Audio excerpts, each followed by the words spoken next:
Hello student. अब हम two variables में मैक्सिमा और मिनिमा किस टाइप से फाइंड किया जाता है उसके बारे में जानेंगे। तो ये कुछ रूल है। Rule to find the extreme values of a function. अगर फंक्शन मेरे पास क्या है z equal to f of x y, तो यहाँ पर दो वेरिएबल है x और y। तो दो वेरिएबल में हम मैक्सिमम वैल्यू और मिनिमम वैल्यू कैसे फाइंड करते हैं, ये कुछ स्टेप है। देखो, पहला स्टेप है find del z by del x and del z by del y. ठीक है, सबसे पहले हम उसका फर्स्ट ऑर्डर डेरिवेटिव निकालेंगे। एक्सट्रीम वैल्यू फाइंड करने के लिए सॉल्व करेंगे स्टेप सेकंड में del z by del x equal to 0 and del z by del y equal to 0। जब हम इन दोनों को 0 रखेंगे तो वहां से कुछ वैल्यू निकल के आएंगे हमारे पास। मान लेते हैं कि वो पेयर आया, जैसे x की वैल्यू a, y की वैल्यू b, तो वह एक पेयर आया ए बी का, सी डी का। इस टाइप से हमने सारी एक्सट्रीम वैल्यूज फाइंड कर ली।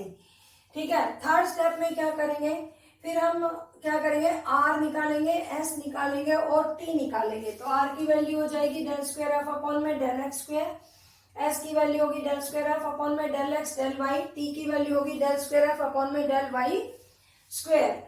अब हम फोर्थ स्टेप की तरफ मूव करेंगे कि जो हमारी एक्सट्रीम वैल्यूज निकल कर आई थी, हमने मान लिया उनमें से किसी एक पॉइंट को कंसीडर किया। पहले let us assume that a b, तो ये पॉइंट को कंसीडर कर लिया।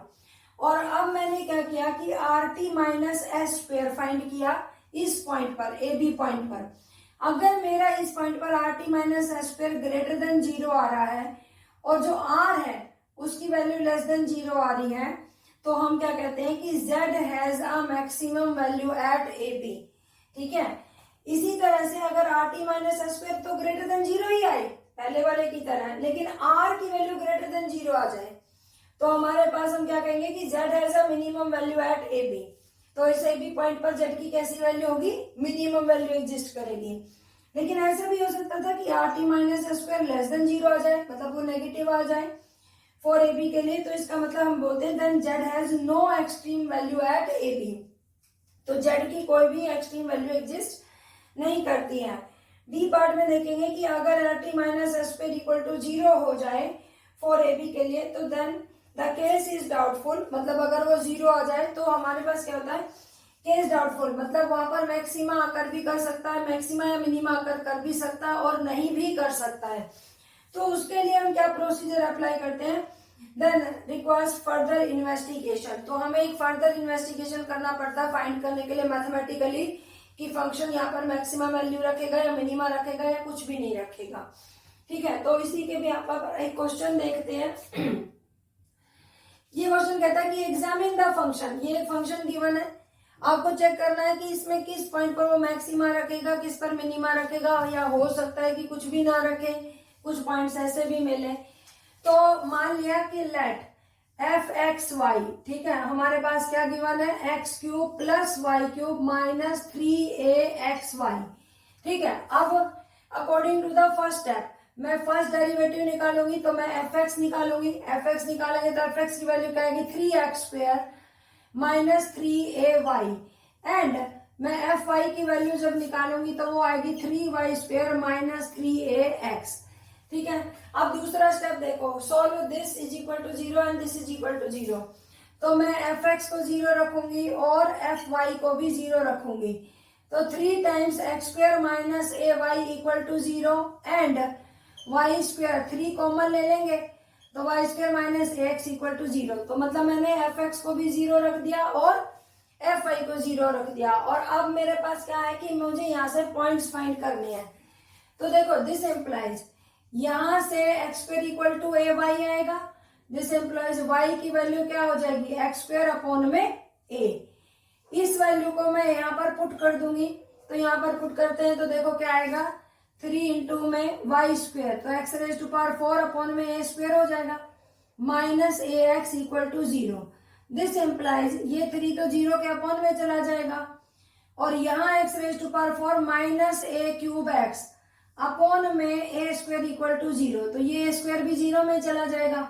इन दोनों से x कॉमन ले सकते हैं, तो x कॉमन लिया तो x cube minus a cube equal to 0। तो यहाँ से 2 पॉइंट आएंगे, एक x इक्वल टू 0 और एक x इक्वल टू a।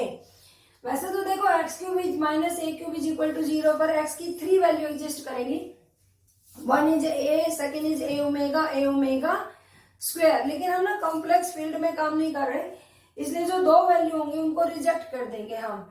तो हमारे पास x की वैल्यू क्या आ जाएगी, एक आएगी 0 और एक a। तो जब x 0 होगा तो आप देखो यहाँ पुट करेंगे तो y क्या आएगा 0। तो एक पॉइंट आ गया मेरे पास 0 0। और जब मैं a रखूंगी तो ये a स्क्वायर अपॉन में a आएगा, तो इसका मतलब a। तो मेरे पास ये दो, दीज आर स्टेशनरी पॉइंट्स। तो ये मेरे पास 2 पॉइंट्स आ गए हैं स्टेशनरी पॉइंट्स, राइट।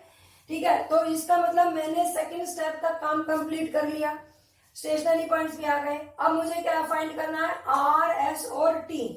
तो आर की वैल्यू क्या होगी मेरे पास, F X X. F X X का मतलब क्या होगा, ये एफ एक्स है, इसका again derivative with respect to X करेंगे तो 6x आएगा, ये 0 हो जाएगा। F Y Y, F Y Y क्या आएगा मेरे पास 6y, ठीक है, और ये हो जाएगा 0। ठीक है, आर एस नहीं, ये है हमारे पास टी, और एस की वैल्यू होती है एक्स वाई, मतलब एफ वाई का derivative with respect to x. तो ये क्या आएगा -3a, क्योंकि इसका डेरिवेटिव 0 हो जाएगा। तो अब मुझे क्या निकालना है, R T minus S square. R T minus S square देखो 6x into 6y 36xy minus S square. तो एस का स्क्वायर करेंगे, इसका स्क्वायर करेंगे तो ये क्या आ जाएगा 9a स्क्वायर। तो R T minus S square भी मैंने फाइंड कर लिया है। अब मुझे एक पॉइंट कंसीडर करना है, कोई भी पहला। तो एट 0 0 मैंने 0 0 पर निकाला। तो देखो जरा R T minus S square क्या आएगा मेरे पास, 0 minus 9a square.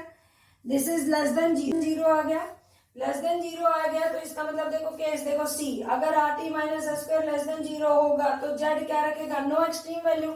This implies जो एफ एक्स वाई है यहाँ पर क्या लिखेंगे, has no extreme value at 0 0, right.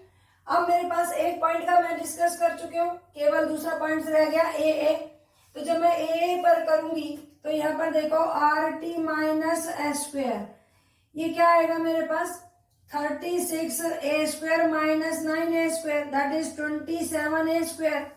और ये क्या हो जाएगा, ग्रेटर देन 0, क्योंकि देखो a चाहे नेगेटिव हो या पॉजिटिव हो, a square is always be greater than 0।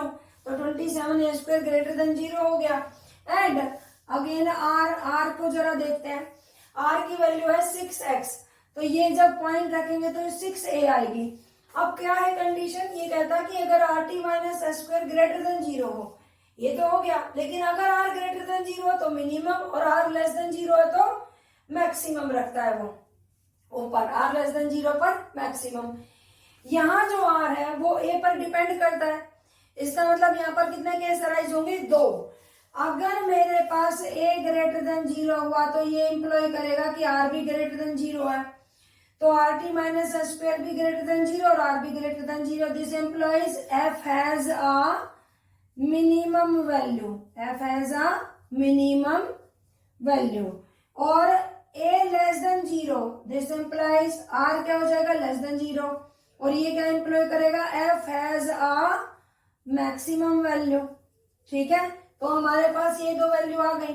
अब अगर कोई पूछे कि वो मिनिमम और मैक्सिमम वैल्यू भी फाइंड करनी है तो हम क्या करेंगे कि जो f फंक्शन है उसकी वैल्यू इस पॉइंट पर निकालेंगे ए पर। तो जब आप ए रखोगे तो a cube plus a cube 2a cube minus 3a cube आएगा, तो ये क्या आ जाएगा माइनस का a क्यूब, राइट। और जब हमारे पास r लेस देन 0, जब मतलब a नेगेटिव है, a लेस देन 0 है, तो भी उसकी वैल्यू क्या आ जाएगी हमारे पास, a cube plus a cube वही आएगी। तो f is equal to minus a cube. अब देखो यहाँ पर a पॉजिटिव रहेगा तो हमारे पास क्या हो जाएगा, जो a है वो हमने ग्रेटर देन 0 लिया है तो ये वैल्यू नेगेटिव है। और जब यहाँ पर रखेंगे तो a नेगेटिव है तो ये नेगेटिव a क्यूब क्या आएगा, नेगेटिव नेगेटिव नेगेटिव पॉजिटिव हो जाएगा। तो यहाँ पर जो f आएगा वो मैक्सिमम वैल्यू दे रहा होगा। ठीक है, तो आई होप क्लियर हो गया होगा। बढ़ते हैं नेक्स्ट क्वेश्चन की तरफ।